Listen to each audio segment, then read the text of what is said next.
Hello friend, welcome to the channel pharmacy dictionary. अभी हमने कुछ ऐसे टॉपिक के ऊपर और ऐसे ड्रग के ऊपर बात करना स्टार्ट किया है जिनके ऊपर बहुत सारे लोग बात करना नहीं चाहते, हालांकि जानना सभी के सभी चाहते हैं। अब चूंकि बात करना नहीं चाहते लेकिन जानना सब चाहते हैं, तो आपके पास रिसोर्सेज बहुत कम होगी। ऐसे रिसोर्सेज कम होने के साथ साथ पूरी तरह से ट्रस्टवर्दी हों, इसकी भी कोई गारंटी नहीं होती, क्योंकि ये टैबू टॉपिक होते हैं जो थोड़ा सा हेजिटेट के साथ लोग बनाना चाहते हैं। लेकिन चूंकि हमारी responsibility as a pharmacist, as a professional pharmacologist है, तो सभी चीज़ों को सभी तथ्यों के साथ सही तरीके से आपके लिए बताना ये हमारी रिस्पॉन्सिबिलिटी है। और हम ऐसे ही टॉपिक को कुछ दिनों से उठा करके आपके लिए लेकर के आ रहे हैं।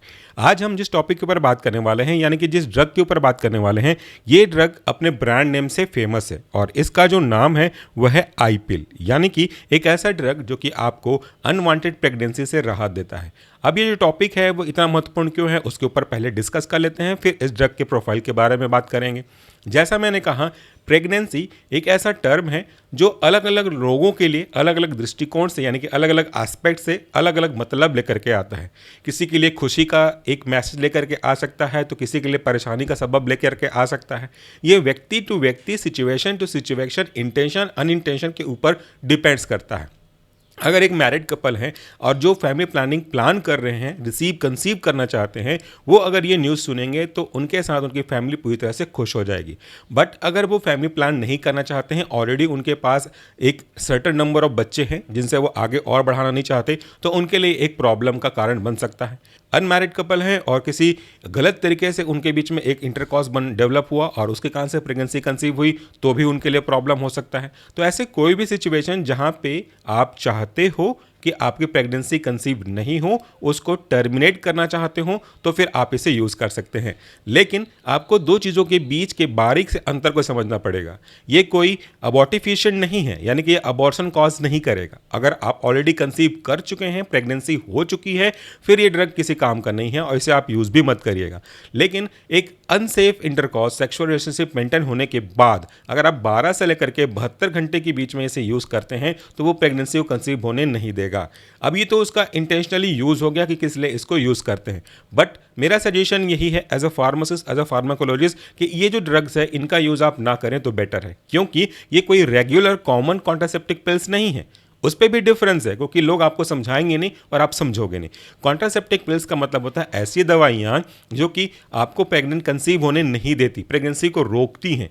अगर आप प्लान्ड वे में जा रहे हो तो आपको रेगुलर कॉन्ट्रासेप्टिव पिल्स को लेना पड़ेगा, जो रेगुलर कॉन्ट्रासेप्टिव पिल्स कहलाते हैं, यानी कि वो एक डॉक्टर के द्वारा डेली लिए जाने वाले पिल्स हैं जो आपको सजेस्ट करते हैं। ये हार्मोन लेवल को चेंज करके काम करते हैं। लेकिन आज जो आप देख रहे हो, जिसके बारे में हम बात कर रहे हैं, आई पिल या इसी की जैसा कोई और भी प्रोडक्ट, वो एक रेगुलर या कॉमन कॉन्ट्रासेप्टिव पिल्स नहीं है। ये एक इमरजेंसी कॉन्ट्रासेप्टिव पिल्स है, इसीलिए आप यहां पे लिखा हुआ भी देख सकते हो, emergency. So what is the meaning between emergency, what is the meaning of emergency and what is the difference between emergency and regular contraceptive pills? देखिए, रेगुलर कॉन्ट्रासेप्टिव पिल्स में कुछ स्पेसिफिक हार्मोन का स्पेसिफिक कंसंट्रेशन होता है जो regular basis पे fluctuate करने के लिए आपको दिया जाता है। मतलब आप बहुत पहले से आप इस चीज़ को लेते रहते हो, तब तक जब तक कि आप प्रेगनेंसी नहीं चाहते हो तब तक। लेकिन किसी कारण से कोई ऐसी घटनाएं घटी जिससे आप कि जो फेलियर है कॉन्ट्रासेप्टिव पिल्स का वो हो गया ऑन द इमरजेंसी बेसिस, तो फिर आप इसको यूज़ करोगे। क्योंकि कॉन्ट्रासेप्टिव के बहुत सारे तरीके हैं। सबसे एक इंपॉर्टेंट और सेफ तरीका होता है कि आप एक प्रोटेक्शन यूज़ करो, कॉन्डम्स वगैरह यूज़ करें। लेकिन अगर किसी कारण से जो प्रोटेक्शन है रप्चर हो जाता है, तो फिर वहाँ पर टेंशन हो जाती है प्रेगनेंसी के कंसीव होने की। अब ऐसे केस में कैसे करेंगे? क्योंकि आपका जो मैथड था वो तो रेगुलर कॉन्ट्रासेप्टिव पिल्स पे बेस्ड नहीं था, आपने एक फिजिकल प्रोटेक्शन यूज़ किया था, बट वो अनसर्टन ब्रेक हो गया। इन दिस केस आप केस कैसी हो गई? अब जो केस है वो हो गया इमरजेंसी केस, क्योंकि ये तो प्लान्ड वे में नहीं जा रहा था। इस केस में फिर आपको इमरजेंसी कॉन्ट्रासेप्टिव पिल्स की जरूरत पड़ेगी और इस केस में फिर आपको ये जो ड्रग है, आज का ब्रांड नेम आईपिल, वो काम करेगा। We are not endorsing any brand, ये एक एग्जाम्पल मात्र है। आप कोई भी ड्रग के लेकर बात करेंगे, अगर उसका जो कॉन्स्टिट्यूएंट है, मेन कॉन्स्टिट्यूएंट है, वो अगर सेम ड्रग है, तो फिर mechanism of action, intention, purpose सब कुछ सेम टू सेम रहेगा। ये जो एक ड्रग आप देख रहे हैं, इसके बारे में कुछ पॉइंट्स यहाँ पे लिखे हुए हैं, चलिए उसके बारे में भी बात कर लें। इस आईपिल का जो कि एक ब्रांड नेम है, मेन कॉन्स्टिट्यूएंट है लेवोनेडेस्ट्रॉल, यानी कि एक ऐसा ड्रग जिसे हम लोग बोल सकते हैं कि ये प्रोजेस्टिन का डेरिवेटिव है। प्रोजेस्ट्रॉन जिसको हम लोग बोलते हैं वो भी इंपॉर्टेंट है, और इसको हम लोग यहाँ पे जो कॉन्स्टिट्यूएंट है वह है लेवोनॉर्जेस्ट्रल। लेवो एक प्रकार से रोटेशन के हिसाब से है, लेवोरोटेटरी डेक्सोरोटेटरी उसी के हिसाब से, तो ये उसका एक केमिकल कॉन्स्टिट्यूएंट है। ईच फिल्म कोटिंग टैबलेट, ये एक फिल्म कोटिंग टैबलेट है जिसमें मैंने अभी आपको बताया कॉन्स्टिट्यूएंट है लेवोनॉर्जेस्ट्रॉल। इसका जो कंसंट्रेशन है वो 1.5 mg है और इसका जो कलर है, चूंकि हमारे लिए कोई काम का नहीं फिर भी आपको बता दूं, इसका जो कलर है वह है लेक एरिथ्रोसिन, लेक इंडिगो। ये कलर मतलब इस पर्टिकुलर ड्रग का जो कलर है उसके ऊपर हम जब एक्सिपिएंट डालते हैं, एडिटिव डालते हैं, उसकी वजह से हो जाता है। यहाँ पे कुछ पॉइंट्स हैं जिसे पढ़ना बहुत जरूरी है। I pill can prevent unplanned pregnancy. Unplanned pregnancy मतलब जिसके ऊपर आपका कोई विचार नहीं था, आपने म्यूचुअल कॉन्वर्सेशंस करके, म्यूचुअल डिस्कशन करके प्रेगनेंसी प्लान नहीं करी थी। अनइंटेंशनल इसको हम लोग बोल सकते हैं, अनप्लान्ड बोल सकते हैं। दैट में occur due to unprotected sex if you are not using some kind of protection और failure of regular contraceptive both birth control pills और द फिजिकल प्रोटेक्शन, तब के केस में आपको ये लेना पड़ेगा। लेकिन टाइम ड्यूरेशन बहुत इंपॉर्टेंट है क्योंकि इसको आपको 12 घंटे से लेकर के 72 घंटे मैक्सिमम इसके बीच में ले ही लेना है। अगर आप 72 घंटे यानी कि 3 दिन के बाद अगर आप इसको ले रहे हो तो ये कोई काम करने वाला नहीं है। इसलिए अलग अलग मार्केट में अलग अलग प्रोडक्ट हैं। Suppose this is I pill, other drug भी होता है जिसे हम बोलते हैं अनवांटेड कॉन्ट्रासेप्टिव पिल या फिर अनवांटेड 72, इस नाम से अलग अलग ड्रग आते हैं। सो काम करने का जो तरीका है वो बिल्कुल एक जैसा है। The earlier you take the more effective result will be. अगर आप इसे 72 घंटे से जितना जल्दी लेंगे उतना ज़्यादा इफेक्ट ये प्रोड्यूस करेगा। इट इज़ नॉट एन एबॉर्टिफिशियन और अबॉर्शन पिल। इसके कारण से इसको आप ऑलरेडी अगर प्रेगनेंसी कंसीव हो चुकी है तो फिर आप इसको मत लीजिए क्योंकि वो आपके लिए कोई बेनिफिट नहीं करेगा। For doses, administration and other detail, please refer the leaflet which is present inside the packet or consult your doctor. यहाँ पे एक चीज़ और रखिएगा, यहाँ पे कॉशन लिखा हुआ है उस पर भी जरा ध्यान दें। आई पिल should not be used as a substitute for protective material like condom or any other regular contraceptive pills. It does not prevent the transmission of sexually transmitted disease. Short में इसे हम STD बोलते हैं, like HIV और different types of other disease. तो ये unwanted safe के कारण से मेंटेन करने के लिए नहीं यूज़ किया जाना चाहिए। This is only for emergency cases और इससे जो कम्युनिकेबल डिजीज़ हैं उनसे नहीं बचा जा सकता। तो इसीलिए इसका पूरा जो ओवरऑल सेंस है वो इसी पे बेस्ड है कि ये एमरजेंसी है। चलिए अब हमने देखा कि बेसिक नीड क्या कहती है और हम अब बात करेंगे इसके काम करने का तरीका को। इसके काम करने के तरीके बहुत सिंपल हैं, बहुत लॉजिकल हैं, क्योंकि ये जो है इसे हम लोग बोल सकते हैं फार्माकोलॉजी के टर्म में इस इज हार्मोनल कॉन्ट्रासेप्टिक, यानी कि हार्मोन को फ्लैक्चुएट करके आपके कॉन्ट्रासेप्शन को अचीव किया जा सकता है। ये जो आपका ड्रग है लेवोनॉर्जेस्ट्रॉल वो 3 तरीके से प्रेगनेंसी को टर्मिनेट करने का काम करेगा। आई मीन टू से टर्मिनेट मीन्स जो कंसीव अभी नहीं हुआ है उसको कैसे अपन रोक सकते हैं। ऑलरेडी अगर प्रेगनेंसी अचीव हो गई है तो उस पर इसका कोई काम नहीं है, तो इसलिए ज़रा ध्यान से समझिएगा बातों को। इसके 3 अलग अलग मैकेनिज्म ऑफ एक्शन होते हैं। सबसे पहला है अल्टर द एंडोमेट्रियम। ये आपके फीमेल के रेस्पेक्ट में बात करें तो एंडोमेट्रियम को अल्टर करेगा। इससे क्या फ़ायदा होगा और इससे कैसे काम करेगा, इन 3 पॉइंट को समझने से पहले एक पॉइंट को और जरा समझिएगा ताकि आपके लिए कॉन्सेप्ट बहुत आसानी से समझ में आ जाए। प्रेगनेंसी कैसे कंसीव होती है, एक सिंपल सा क्वेश्चन है लेकिन पूरा आंसर इसी पे छिपा हुआ है। डेफिनेटली जब कभी भी एक फीमेल के द्वारा एक ओव्यूलेट किया जाता है, ओव्यूलेटिंग फीमेल के साथ सेक्सुअल इंटरकॉर्स करने के बाद स्पर्म का इजैकुलेशन होता है तो स्पर्म और ओवम आपस में मिलकर के फर्टिलाइज हो जाते हैं।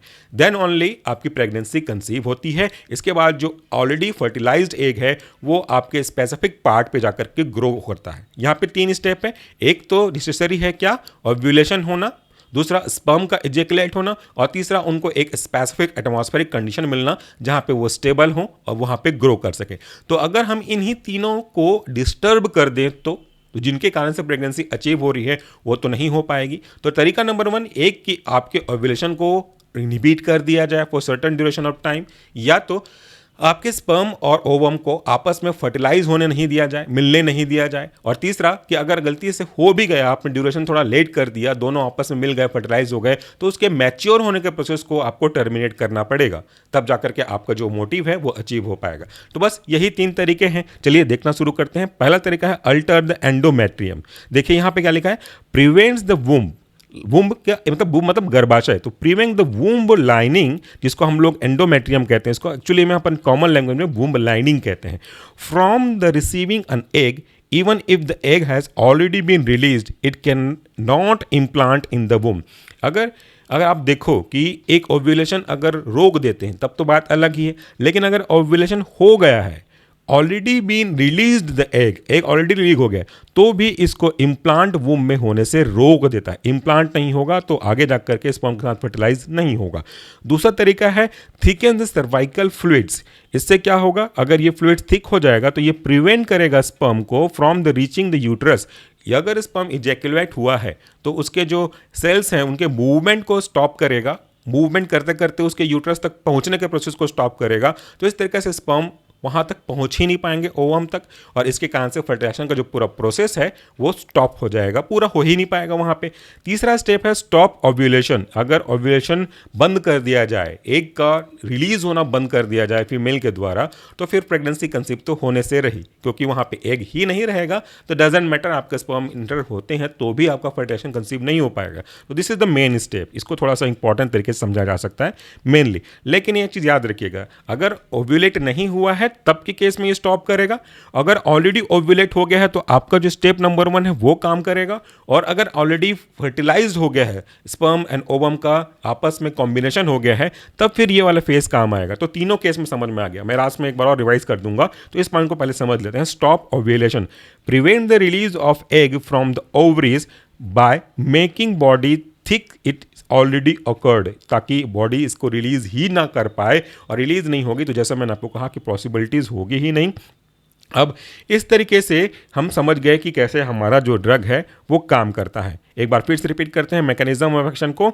सबसे पहला स्टेप वैसे 3 बोला है, बट इसके स्टेप अगर आप ऑकरेंस के हिसाब से देखेंगे तो मैं तीसरे से शुरू करता हूँ। स्टॉप ओव्यूलेशन, अगर ओव्यूलेशन स्टार्ट नहीं हुआ है तो इसको स्टॉप कर देगा, उसको ओव्यूलेट करने नहीं देगा। तो पहला तरीका तो ये होगा। उससे क्या होगा, prevent the release of egg from the ovaries by making the body think it is already occurred. जैसे बॉडी को ये लगेगा कि ऑलरेडी वो रिलीज कर चुका है, बट वो रिलीज होगा नहीं, ये सिर्फ एक अजम्पशन मात्र है। तो आपका जो फर्स्ट अकॉर्डिंग टू मी होगा वो ये है कि ओव्यूलेशन को स्टॉप कर दिया जाए। अगर ओव्यूलेशन स्टार्ट हो गया है, उसके बाद आपका अनसेफ सेक्सुअल इंटरकॉर्स होता है, तो उसके बाद क्या होगा कि आपको इसको, यानी कि पहला स्टेप लिखा है अल्टर एंडोमेट्रियम, इसको अफेक्ट कर देगा, जिसके कारण से वहाँ पे वो जो इम्प्लांट है वो नहीं हो पाएगा।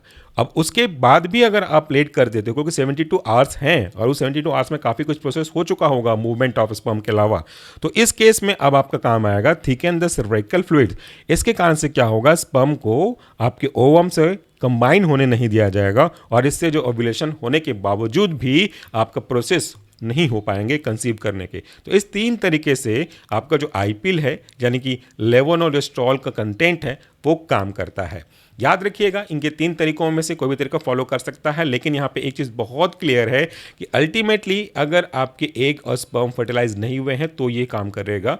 ऑलरेडी आपने लेट कर दिया है 3 डेज, 4 डेज, 5 डेज के बाद आप इसको यूज़ कर रहे हो, तो आपके लिए किसी काम का नहीं है, क्योंकि उन स्टेज में ये तीनों स्टेप नंबर 1, नंबर 2 और नंबर 3 ऑलरेडी अकर्ड हो चुके होंगे। तो दैट विल बी अब यूजलेस। तो यहाँ पे आप इन चीज़ों को डायग्राम के भी साथ समझ सकते हैं।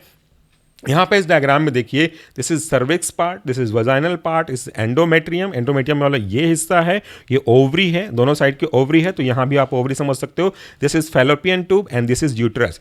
तो फाइनली सेक्सुअल इंटरकॉर्स में यहाँ से स्पर्म इजेक्युलेट होगा और स्पर्म मूव करता हुआ आपके आगे बढ़ते जाएगा और एंडोमेट्रियम तक पहुँचने की कोशिश करेगा। यहाँ पे अगर आपके जो ओवरीज हैं इनसे एग रिलीज हो गया है तो एग और स्पर्म आपस में फर्टिलाइज होंगे, फिर जाकर के एक स्पेस पे इनको इम्प्लांट किया जाएगा, इनको मैच्योर होने का समय मिलेगा, फिर यूट्रस पे ये धीरे धीरे सेल ग्रो होने लगेगा और फाइनली ये डेवलप होने लगेगा एक फीटस में। अगर हम स्पर्म के मूवमेंट को तो रोक नहीं पाएंगे, बिकॉज यहाँ पे आपका जो फिजिकल कॉन्ट्रासेप्टिव है वो फेल हो चुका है, फट चुके हैं या कोई और डैमेज हो चुका है, तो स्पर्म आगे चला जाएगा। बट यहाँ पे हम इसको ब्लॉक करके स्पर्म के मूवमेंट को रोक सकते हैं, ओवरी से ओवम के निकलने को रोक सकते हैं, या फिर अल्टीमेटली जो कंसीव हुआ है उसको स्पेस नहीं देंगे ग्रोथ करने के लिए, मैच्योर करने के लिए, तो वो आपका जो कंसीव का होने का प्रोसेस है वो रुक जाएगा। तो ये था डिटेल में इसके काम करने के तरीके। एट द लास्ट मैं आपसे एक बार फिर से कहूँगा कि इस तरह के ड्रग का यूज़ आपको नहीं करना चाहिए, क्योंकि इससे काफ़ी सारे अनवांटेड इफेक्ट भी आपको देखने को मिल सकते हैं। इसको अगर आप अधिक मात्रा में या फिर अनरेशनल तरीके से आप यूज़ करते हैं तो आपको nausea, vomiting, lower abdominal pain, tiredness, headache, diarrhoea, dizziness, uterine bleeding जैसे अनकॉमन इफेक्ट आपको देखने को मिल सकते हैं। अगर इससे ज़्यादा प्रॉब्लम की ओर जाएंगे तो लीवर, किडनी आगे चीज़ों के लिए भी अफेक्ट कर सकता है, तो उन तरह के पेशेंट्स के लिए यूजफुल नहीं होगा। So try to avoid it, try to use natural contraceptive methods, otherwise it is only use for emergency condition. याद रखिएगा, it's not an optional, it is emergency cases. Hope ये आपको चीज़ें बहुत क्लियरली समझ में आई होंगी। इसी वीडियो के नीचे कमेंट बॉक्स है, वहाँ पे अगर आप कमेंट करते हैं कोई स्पेसिफिक ड्रग के रेस्पेक्ट में जिसके बारे में तो जानना चाहते हैं आप, लेकिन लोग बात करना नहीं चाहते, तो we will try to discuss on that topic too. Because अभी हमने कुछ इनिशिएटिव लिया है एक योगदान देने के लिए सोसाइटी में, चीज़ों को सही तरीके से रिप्रेजेंट किया जाए ताकि नॉलेज बढ़े, बिना किसी गलत जगह पे जाए। Thank you, take care.